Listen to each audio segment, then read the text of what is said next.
tuni khu injong thusim ta khat anangai khom ki taw tin thusim hin sei diu chu hi le KUM LHA ki ti a hin apana pat achai na chan lunglut a nei hin ngai hla pi din ka hin ti min he thu tam ta sei telawin athusimin analut taw hete guinu guipa akon khang thusim ho hi hung kisun hi zin kuki nammi pi te zong guinu guipa di ta neya sun le pa tampi to hinui leisi na hi khosa a khopem hi ve dam theina le phat theina changsa phungui nei chi hi ziwin guinu guipa ki ngai lut nan ei kan khom jong leo ba kai tampia ki hom khen hi ki ziwin phungmin chom chom pupama ki min vo a kuki nama ki khai khom hi ve ni hangkai inchi phat hong hitan lo zawa bung lom hlang ho jong alo kun naw amun munin atu savin in lama ki le khom theina din aki ko to vin hiti chun jai than yam pum in lam thlong in anu pam lovin athaje khom dan le ni khu khat sunga na to do zan ho ki sepi to gom in zawlam in chu then in hong yaw su tawin a hi in lama adal ha ko sung mi ten lungkitu ta thaje khoma lom kai hi zuwin husunga den ati akhang in avet nom the hle avin thangjong ag thangat pi hle jing ve lom ho jong husunga lun hlunun chep nom uti ki ti to pumin ki khan jiwin in hluna chep dia hin ki dal ha jiu pule pa khot su waizu chi ta ta chu a chep jiwin alal achol naw sumilin zaithaniam sa ho jong haldo nan anei ki jiwin hi hiti chun in sung mi to ki to mona ima cham lovin tuita in vaizu chi chu achep jive nilha hung hi a jan hung hi teng lom ho jong khusung hausapu in mayin akisu khom jivin hausapu ina ki koi vaizu tuita ta ha chu don din alado jivin hausapu zaunan ki ngailu ta le ki zatu na nei te in achep khom jivin nang lake ki tina lungyal lovin khusung chu asunom jivin hi nilha khat hi hausapun lom ho kom in thu khat adongin hiti hin seitai husunga dia kin pita lom gul ho na tong mi te hi naw hi ki thang at pi le jingin pule pa ten ti san phal ngama tu le cha te e ho ding gel nan gam le sid an hu win tun i cheng ta win ne le cha sil le chen ki hol nan jong in e win a hi le tun i pi wa na sawem tin lom ho chu adong tan hi chuphanin lom hon jong azat zat ase win ahin la alawa pasal khanin chi na ida ha pi lo hi kho ka sape ni hausapu ahin ti phanin lom ho jong athip chet win aloi pau tu sei chu ngol hoi umta akan lo ding in agyal jing win ama ho tu sei do ta ki kal del hi phanin aloi pau chu adai win anui sat gam ta ve chutia aloi ho nui phanin ama jong amo nui jeng tan hi le hausapun atu sei do chu di asan aman jong lom ho za din hil chit na apitai lom gul ho ngai si hu win lang na lom pau tu sei do chu tu khanga dia gel le ngol hoita oima chan jong ap lo du thil ahin la na lom pau tu sei do chu na hausapu hi nan di ka san keima lunggel jong na hin chukit le khonung mu sau pa hi na hin phun do hi zin lungilin gel leo chun khang ki khel khela leim him te khan to na hung ding dan thu asei do ahin ki pa pi che hu ti tin lom ho to aloi pau tu sei do di san zalin a khonu abiang kam ta ve lom ho la a chi na phiam ti hello hon wang a gel thu pi po win na ha to a lom gol nom ta ki lop khom jing ding chu a gel thu pi pian u chu ahin la aloi pau banga khonunga hung hlung ding chu amu pha lo hi hiti chun lungthim se ima jong gel lovin house pu lei to lin ki holim na chu asuzom jing win hi le jan jong hong sot phanin thumlam zon ding thangwan pun council chungchol hanu jong hong so do tolhanin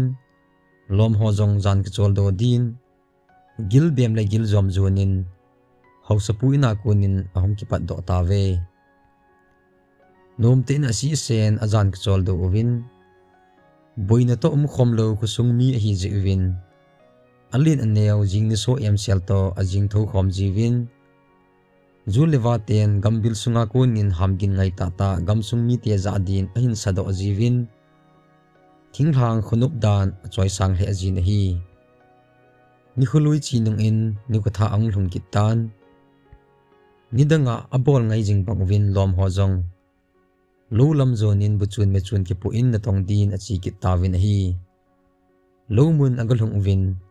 lo bu in chom khat a hai niam win ala uwa lom lam kai pan ki pan taw te lom te ho a hin ti kit phanin ato na diu mun chi zonin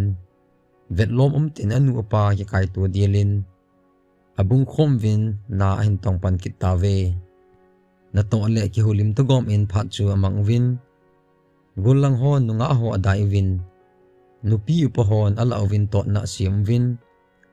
lungsit hetil ho din anup na za chum in lalam pi hamjong he phaloin na atong win ni kho khat sunga phat hom to ane u nisan van laizol a hin pha phanin to phat he tai tin su ni ke chol do jiwin sunan ni dia hin ke po bu chun me chun zo si asu khom jiwin ki pa te in ani khom ji ta ve ama hon jong sun an ni atagom in aloi pau tu sei chu ki holim nan nei win si ne ki ti hi ipiham tin amo le mo chu to nan ki dong tu win abang loi in thinglang to het u jong hi si na khat hi jahila ati win khon khat wang chu chi na he thiam lowa ul salonga na to a hin khuman ding bo chu athanom win hi na khat dal ha ding chu agyal thei him po win hi lungyal ki ba lo na tampi jong le lom hola in loi pau tu sei do agyal thu pi le ho sa tampi phat win chi na hi ipiham ti thu pi mangchan ki holim khom na chu ahin nei thei pan tawin hi hiti chun ama ho jang to chu hong ki pan ki tawin chi na le he na pai mo dan a ki holim win hununga cha te hin khu ding dan ho sei khom win abang loi in ei khang in la ima ki ta pon tin tu le cha te khang be a to dan ani khial theina din tu ka hin sung in lampi simpi ta ngetya lungyal thei hon alungyal che o se khom wa asei khom jing phat win alla uwa chi na iphiam ti he thiam lo hon jong he thiam theina lungthim a hin nei ta win midang lai lom gol aki wa atu sei do ho to ki ba lo wangin han tu na thei thu hin sei do aloi pau chung in ki pa thu asei win thil chi dan jo si a hin he thiam so kai ta ve kumle tha ki heidung zui in ang lung ding tu la cha te ding gyal nan ang ki saboi pan tawin thingthang hin khwa lom gul jong le malai bang zo tapon khang ki khialin a hin lam phat win deita ba in lom gul thei tapon gil zom le gil biama gi khang ki ti jong all in ang hadai in som nu som pa lai len khang jong all in ahung mangin a hin tu khang in jong amang di pon aphat pu dung zui in ki theina lain hi khunung ding gyal nan china le thip na holin alin neu khen tum lovin akisboi win thingthang gama kun phaitul muna het na le china jil theina din awai kun do loi jong ang pan tawin hiti chun phalini kho ge heidung zui in husunga lom gul ho jong ni dang lai bang in gi kim sela vai kuna ni hluma he jam sama ke dai khom ti ho thei ta lo wangin akilom kham in malai pi le pu te chon na sumil lovin loma kai jiwin khangchi so gel do nan ane iwin lung health in lom ki kem lai gel do in zai tha nyam pum in ni ko khat sung chu anamang ji tawin hi china le thip na hola thingthang khusung dal tha a phaitul muna lom gol ho jong malai hin khu pa chi so gel do in apharu chu amang jiwin kumhlun kal nga al ngen hi ji tawe husung hausa pile pu jong te lam mano hi hon tan khangki khial dan ho angai tu honin hi le kidang asa honin zan manga jong amat pha hon lo husunga sa te naw te lo hlina thu aza ji hon ting ki panan alu dim jing honin ama ni khanga husung le gam sung ki khel theya ji in asim pa kom in ki pa thu asei ji honin khusung mi te chung in jong alung hlai na hlon an phong do ji hane hiti chun thingthang gam jem hoina chu ahung ki pan panin a hi khusung mi tian jong kumthun kal anga lal jeng bang win ol ha ahung hlung tan phai to la kun khusung mi ten lom gol homu kal nga lalin ape namun u thingthang gam zonin alin anya lovin kum thala tha amang din ake tol jiwin khusung lom gol su mai ki kim te hi jong le adam na lai chang in khang chi so asei khom jiwin phai tu la hon thingthang gama lom gol ho khan to na azat zat avet sa jiwin nom te in kum thala tha chu anamang khom jiwin a hi kum thun le kum bul sung a hin khusung mi alien anyaw ki kim sela ki so khom a hi ki jiwin nom asa thei le jing uwin khusung gol nop za chom chom ki chem khom in ati akhang in nom te in anamang khom jiwin kum khat sunga kho ki vai po ding dan ho jong hausa pu lei tol in anei khom jiwin khusung ki tup na din dan lamol kum khat a zui ding ho ane sei khom jiwin a hi kin le dong chom chom to chai nan jong anei jiwin heti chun kumbul le kumthun chu anamang khom jiwin a hi kumthun ki mial mun le kumbul ki panal ha jong ahum ki chai ki thanin phaitul muna chi na hol la ki saboi khusung mi te jong chate thim jel na dia ki saboi panding hi ki ta jewin ape namun u thingthang kho da hlan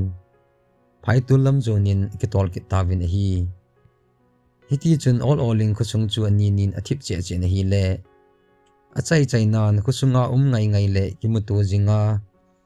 nitin in khu mang khom ho bo lung helte in lom gol ho ngain kumbul pul do in khu chu amang ji tawin a hi khusung mi te jong lung hel he jong leo ni khu la khu ke hiding zui a khang ki khelin a hin la bo hi ta ji in ji na hol hon pon thote in le sit ke lai te nan pan lawin khusung muna den hon jong thingthang leilin ta ta bolin ul salunga na tong khom in lom pil hom lang chu anakai jiwin a hi kumlel ha phalini khu ke hiding zui in thingthang gama lom gol hon jong khang ki khel dan le mi him te ki man cha dan angai to win hi le ul salung puma tong hi jong leo hen chi na zaw lo le akhang pu dung zui in himalam zo sia mi nung dal bep hi du he ti amiti kep in alung thim win a hin ki ching jing win ato abol na zo si wa ki ngai lu ta le ki hom thot en na tong khom bin a hi alung thim win chi na man lu dan le hen ne ki ti hin malam hin khu leisit ki chai ya dia poimo a hi ti gel jing pumin kilung to ten thingthang le hin bol win nom sa ten lom gol ka yin an khu sawin a hi alang khana khusung haus pi la pu jong akum hlan atam talhanin phalin ni khu simnan bo hin khu amang hon tan mi him hin khu hi thingna lo na banga don tha te ki ding le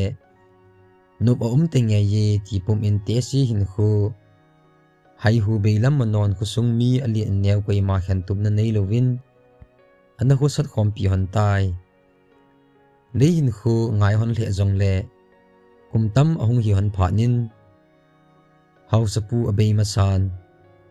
akum kinin angai luta hausapi in anung azui payin hulsin mel ana chang han tai hausapi la pu hulsin ei hon ta zen gonga dia dal ha in sung mi upan